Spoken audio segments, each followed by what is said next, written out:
Porque a verdade muitas vezes é ignorada, enquanto a ilusão governa multidões. E se eu te dissesse que muitas vezes a verdade não está na moral, mas no poder de manipular a realidade como ela é?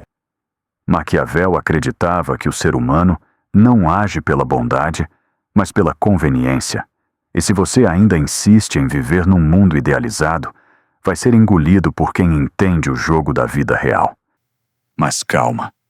Nesse vídeo, você vai enxergar como usar essa visão a seu favor e como o filósofo Maquiavel nasceu, criou e se tornou uma figura histórica da dimensão de sua época e dos dias atuais. Se você já se sentiu manipulado, descartado ou até traído, esse conteúdo vai abrir seus olhos. Porque entender Maquiavel não é sobre se tornar frio ou cruel.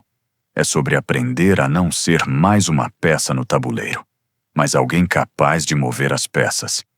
E hoje vamos explorar como esses pensamentos moldou governantes, revoluções e até a maneira como enxergamos o poder até hoje.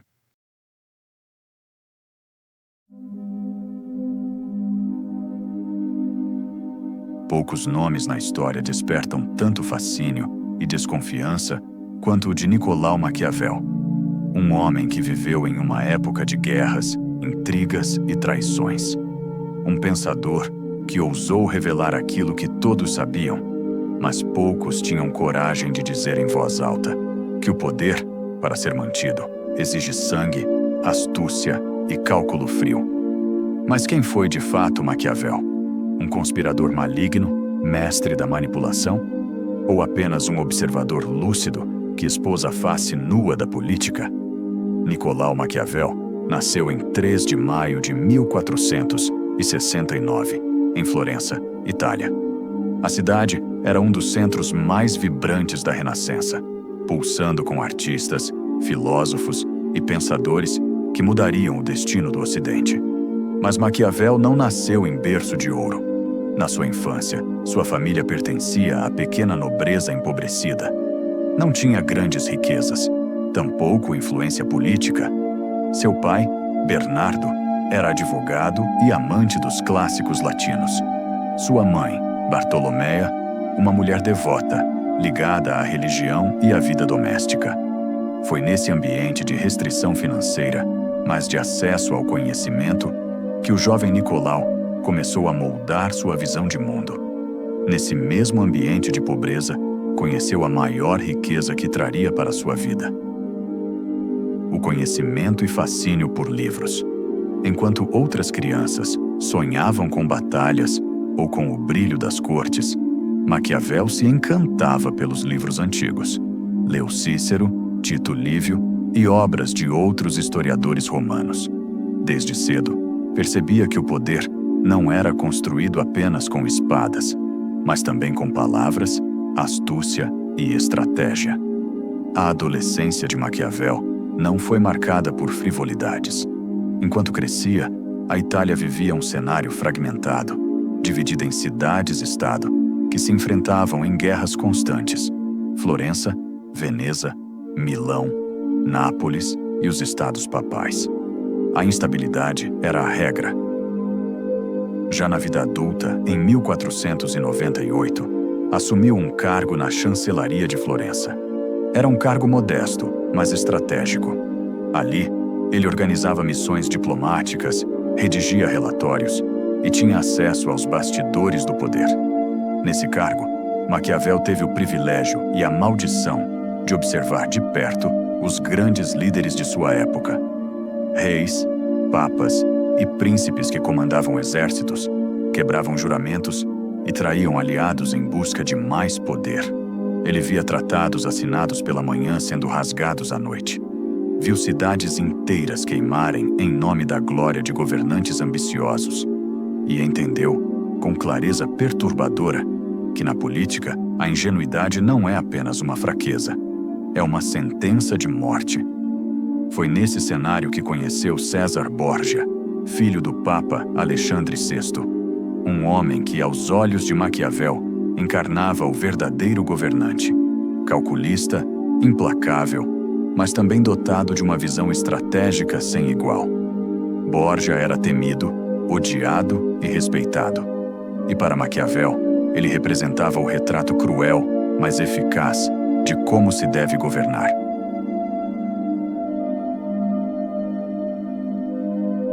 Esse ambiente caótico gravou no jovem Maquiavel uma lição dura e permanente. Na política, não existe estabilidade sem vigilância constante. A cada vitória, esconde-se uma conspiração. A cada gesto de confiança, um possível punhal nas costas. Enquanto os artistas celebravam a beleza humana nas telas e esculturas, Maquiavel aprendia, em silêncio, a estudar a natureza humana em sua face mais crua. Foi nesse posto que seu olhar clínico encontrou campo fértil. Observava papas que pregavam santidade, mas tramavam assassinatos.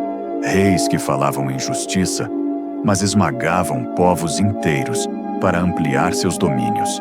E generais que prometiam lealdade, mas mudavam de lado diante da primeira oportunidade. Nessa fase, Maquiavel conheceu de perto o poder despido de ilusões e aprendeu que governar não era um jogo de virtudes, mas de sobrevivência. A infância lhe deu o amor pelos clássicos. A adolescência lhe ensinou a instabilidade e a violência da política. E a vida adulta colocou-o cara a cara com governantes que não seguiam ideais, mas sim conveniências. Foi a soma desses momentos que plantou a semente de sua filosofia. Um pensamento que não busca descrever o mundo como deveria ser, mas como ele realmente é. Assim, de um garoto curioso e ávido por livros, nasceu o homem que revelaria ao mundo os segredos mais obscuros do poder. O Príncipe, escrito em 1513 e dedicado a Lourenço de Médici, o livro não era um manual de utopias, mas sim um retrato brutal da realidade. Enquanto filósofos sonhavam com governantes justos e iluminados, Maquiavel escrevia com o sangue da experiência. Para ele, o governante deveria ser tanto raposa quanto leão. Raposa para reconhecer armadilhas.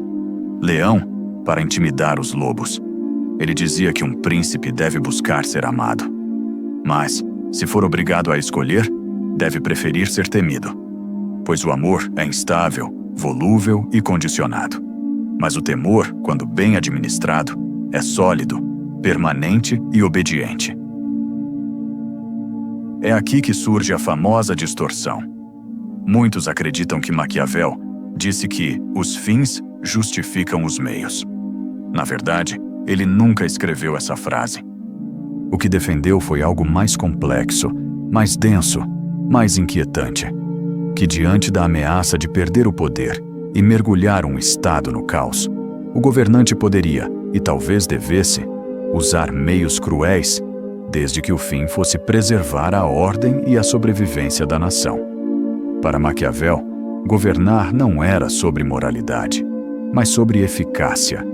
Não era sobre como o mundo deveria ser, mas sobre como o mundo realmente é.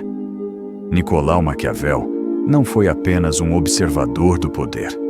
Ele transformou suas experiências em palavras e suas palavras em armas.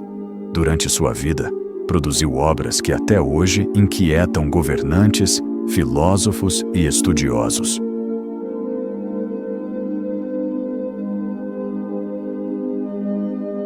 Discursos sobre a primeira década de Tito Livio, 1517. Aqui, Maquiavel mostra outro lado. Em vez de príncipes, fala da república. Defende que a liberdade e a participação popular são pilares de um governo forte, lembrando as virtudes da Roma antiga. A Arte da Guerra, 1521, única obra publicada enquanto ainda estava vivo. Maquiavel discute o papel dos exércitos e da disciplina militar. Para ele, a força de um Estado não dependia de mercenários, mas de cidadãos treinados e comprometidos com sua pátria. Peças de teatro e escritos menores. Pouca gente sabe, mas Maquiavel também escreveu comédias, como A Mandrágora, onde ironizava os costumes de sua época. Mesmo em seus textos mais leves, sua visão crítica sobre a natureza humana aparecia. Essas obras não eram apenas livros, eram espelhos. Refletiam a Itália dilacerada em guerras, a corrupção dos governantes e a eterna luta entre poder e moralidade. Mas a história foi cruel com ele. Maquiavel morreu em 1527, esquecido, pobre e sem jamais ter retornado ao poder. No entanto, sua obra resistiu. Séculos depois, continua sendo lida, discutida e muitas vezes temida. Hoje, chamamos de maquiavélico aquele que age de forma fria, manipuladora e calculista. Mas talvez essa seja apenas uma caricatura. Talvez Maquiavel não tenha sido o arquiteto da maldade, mas sim o arauto da realidade. Ele não inventou as sombras da política. Ele apenas iluminou aquilo que sempre existiu. E assim, a pergunta permanece: quem foi Maquiavel? Um visionário ousado? Um conspirador perigoso? Ou simplesmente um homem que ousou revelar a verdade incômoda de que o poder, para se manter, exige mais do que boas intenções? A resposta talvez nunca seja unânime, mas uma coisa é certa: enquanto houver governantes e governados, enquanto houver ambição e disputa, o nome de Maquiavel continuará vivo, ecoando como um sussurro perturbador na sala onde se decide o destino dos homens.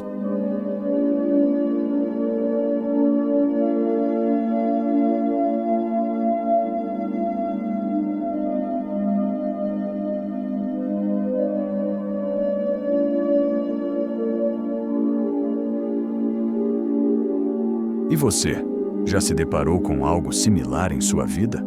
Uma situação em que precisou escolher entre a moral e a estratégia, entre a verdade e a conveniência? Compartilhe nos comentários, porque a experiência de cada um também é parte dessa história. Domine sua mente.